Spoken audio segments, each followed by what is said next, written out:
Assalamualaikum warahmatullahi wabarakatuh. Halo semuanya, apakah kalian mengetahui apa itu kebijakan publik dan kebijakan pendidikan?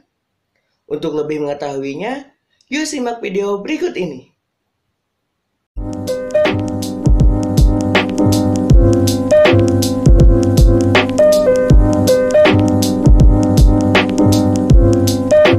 Kebijakan publik berasal dari kata public policy.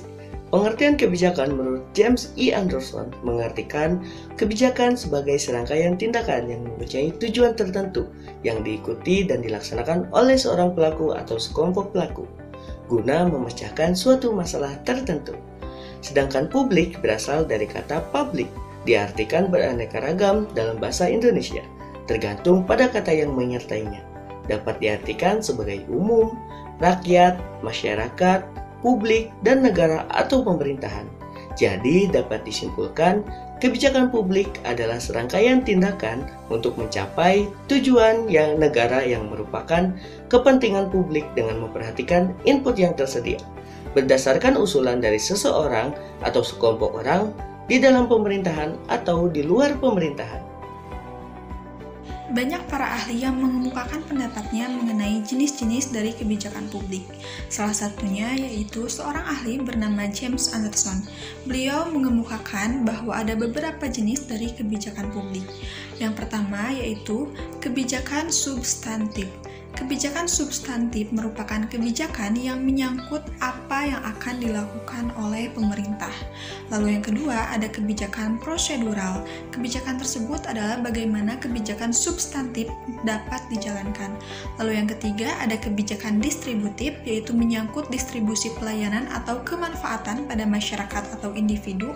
Yang keempat ada kebijakan regulatori, yaitu merupakan kebijakan yang berupa pembatasan atau pelarangan terhadap perilaku individu atau kelompok masyarakat.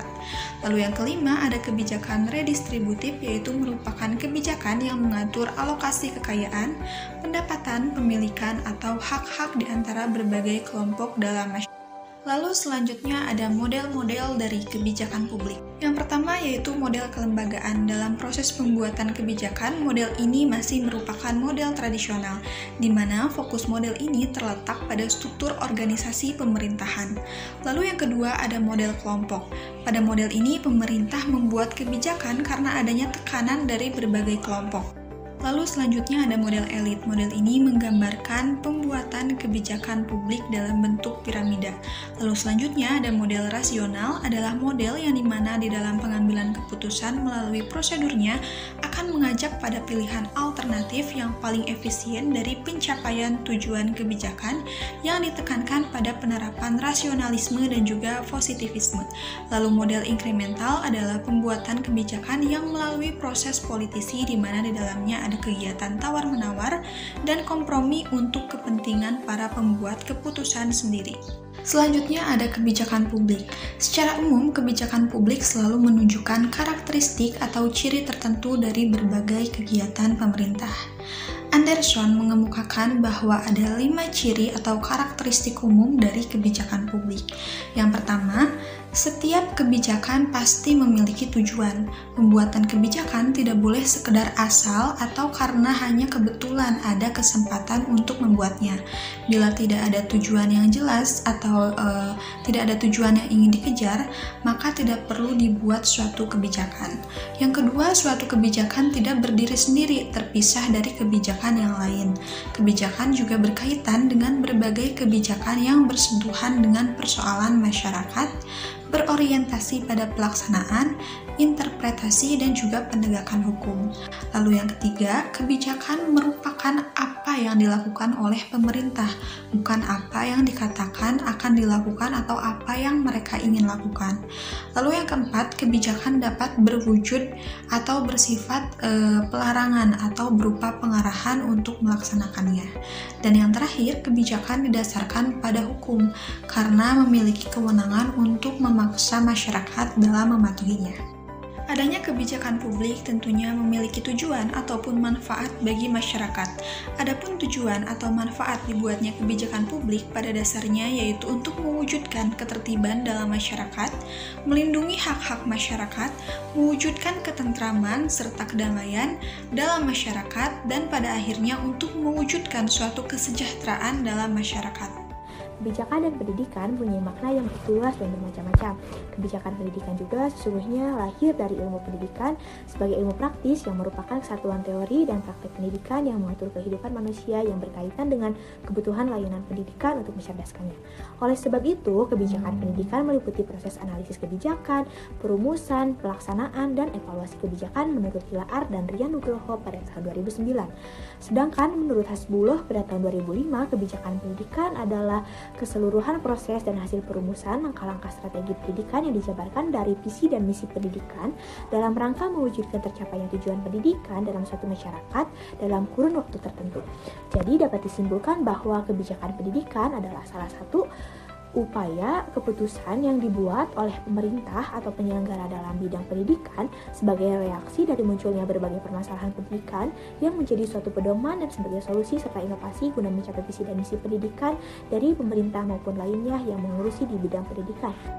Jenis-jenis kebijakan pendidikan terbagi menjadi 8 jenis. Yang pertama ada kebijakan pendidikan yang dasar dan menengah yang berisi tentang aturan, sistem pendidikan dasar dan menengah seperti jenjang pendidikan, program studi, dan standar kompetensi. Yang kedua ada kebijakan pendidikan tinggi yang berisi tentang aturan sistem pendidikan yang tinggi seperti jenjang pendidikan, program studi, dan standar kualitas. Yang ketiga ada kebijakan pendidikan inklusif yang bertujuan untuk memastikan bahwa semua anak memiliki akses yang sama terhadap pendidikan yang berkualitas termasuk anak-anak yang berkebutuhan khusus. Yang keempat ada kebijakan pendidikan teknologi yang berisi aturan tentang penggunaan teknologi dalam pendidikan seperti pembelajaran daring, penggunaan perangkat lunak, dan pemanfaatan teknologi untuk memperbaiki proses belajar mengajar. Yang kelima ada kebijakan pendidikan karakter yang bertujuan untuk mengembangkan siswa dan perilaku positif pada siswa seperti kejujuran, toleransi, dan tanggung jawab. Yang keenam ada kebijakan pendidikan guru yang berisi tentang aturan tentang standar kompetensi guru, rekrutmen, pelatihan, dan pengembangan profesional. Yang ketujuh ada kebijakan pendidikan finansial yang berisi aturan tentang pembiayaan pendidikan seperti bantuan keuangan atau untuk siswa miskin atau kurang mampu, dana pendidikan, dan pajak pendidikan. Yang terakhir ada kebijakan pendidikan luar sekolah. Kebijakan pendidikan luar sekolah ini yang berisi tentang aturan pendidikan yang dilakukan di luar sekolah seperti program pembelajaran jarak jauh, pendidikan orang dewasa, dan pendidikan kelompok tertentu. Nah, jadi teman-teman, jenis-jenis kebijakan pendidikan ini dapat berbeda antar negara atau wilayahnya. Namun, setiap negara atau wilayahnya bertujuan untuk memastikan bahwa semua anak memiliki akses yang sama terhadap pendidikan yang berkualitas. Model kebijakan pendidikan. Model kebijakan pendidikan adalah suatu pandangan atau rancangan tentang bagaimana sistem pendidikan seharusnya berjalan dan bagaimana pendidikan harus didesain dan dilaksanakan agar memenuhi tujuannya. Beberapa model kebijakan pendidikan yang terbagi menjadi 4 yang meliputi yang pertama ada model ekonomi. Model ini menekankan pada efisiensi dan produktivitas dalam pendidikan. Tujuannya adalah untuk memastikan bahwa sistem pendidikan memberikan sumbangan yang besar bagi pembangunan ekonomi suatu negara. Yang kedua ada model sosial. Model ini menekankan pada peran pendidikan dalam membentuk masyarakat yang inklusif dan beradab. Tujuannya adalah untuk memastikan bahwa setiap anak memiliki akses yang sama terhadap pendidikan yang membentuk masyarakat yang adil dan inklusif. Lalu yang ketiga ada model kebudayaan. Model ini menekankan pada peran pendidikan dalam memperkenalkan dan mempertahankan budaya suatu negara yang tujuannya adalah untuk memastikan bahwa budaya dan tradisi suatu negara tetap lestari dan terus diteruskan dari generasi ke generasi. Lalu yang terakhir ada model nilai. Model ini menekankan pada peran pendidikan dalam membentuk karakter dan moral anak didik. Tujuannya adalah untuk memastikan bahwa anak didik memiliki nilai-nilai moral yang baik dan dapat mempraktikkan nilai-nilai tersebut dalam kehidupan sehari-hari. Nah, jadi teman-teman, setiap model kebijakan pendidikan ini memiliki kelebihan dan kekurangannya masing-masing. Dan pemilihan model kebijakan pendidikan ini tergantung pada tujuan dan prioritas pemerintah dan masyarakat suatu negara atau daerah. Namun, secara umum, sebuah sistem pendidikan yang baik harus mengintegrasikan elemen-elemen dari setiap model kebijakan pendidikan. Karakteristik kebijakan pendidikan. Jadi karakteristik kebijakan pendidikan terbagi atas 6, yaitu 1. Memiliki tujuan pendidikan. Jadi tujuan pendidikan yang harus disusun haruslah lebih terarah dan jelas serta memberikan gambaran mengenai kontribusi terhadap dunia pendidikan. Yang kedua, terpenuhinya aspek dan legal. Jadi, sebelum kebijakan pendidikan diberlakukan, maka perlu dipenuhi persyaratan-persyaratan agar kebijakan tersebut berlaku sah dan diakui untuk sebuah wilayah. Yang ketiga, memiliki konsep operasional. Jadi, merupakan seperangkat panduan yang bersifat umum yang dapat diterapkan dan memiliki pencapaian tujuan yang diukur secara jelas. Yang keempat, dibuat oleh yang berwenang. Jadi, bertujuan agar tidak timbulnya permasalahan baru yang dihasilkan dari kebijakan tersebut. Yang kelima, dapat dievaluasi. Jadi, kebijakan pendidikan haruslah dapat dievaluasi. Apabila kebijakan tersebut terdapat kesalahan, maka harus dapat diperbaiki atau dievaluasi. Yang keenam, memiliki sistematik.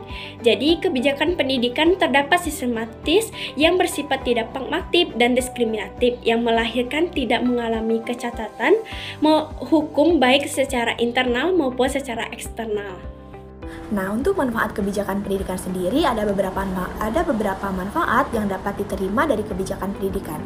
Yang diantaranya itu yang terbagi menjadi 7. Yang pertama, meningkatkan akses dan partisipasi kebijakan pendidikan yang baik dapat memastikan bahwa setiap anak tanpa terkecuali memiliki akses yang sama terhadap pendidikan dan dapat berpartisipasi secara aktif dalam proses pembelajaran. Yang kedua, meningkatkan kualitas pendidikan, yang dimana meningkatkan kualitas pendidikan ini adalah kebijakan pendidikan yang baik dapat memastikan bahwa sistem pendidikan memiliki standar kualitas yang tinggi dan menjamin bahwa anak didik menerima pendidikan yang berkualitas. Lalu yang ketiga, meningkatkan pembangunan ekonomi. Kebijakan pendidikan yang baik dapat memastikan bahwa setiap pendidikan memberikan sumbangan yang besar bagi pembangunan ekonomi suatu negara dengan menghasilkan sumber daya manusia yang berkualitas. Lalu yang keempat, membentuk masyarakat inklusif dan beradab. Maksudnya adalah kebijakan pendidikan yang baik dapat memastikan bahwa anak didik memiliki akses yang sama terhadap pendidikan dan membentuk masyarakat yang inklusif dan beradab. Yang kelima, mempertahankan dan memperkenalkan budaya. Kebijakan pendidikan yang baik dapat memastikan bahwa budaya dan tradisi suatu negara tetap lestari dan terus diteruskan dari generasi ke generasi. Lalu yang keenam, membentuk karakter dan moral. Kebijakan pendidikan yang baik dapat memastikan bahwa anak didik memiliki nilai-nilai moral yang baik dan dapat mempraktikkan nilai-nilai tersebut dalam kehidupannya sehari-hari. Lalu yang terakhir ada kebijakan pendidikan yang baik dan terintegrasi dapat memastikan bahwa sistem pendidikan berfungsi dengan baik dan memberikan manfaat bagi anak didik, masyarakat, dan pembangunan ekonomi suatu negara secara keseluruhan.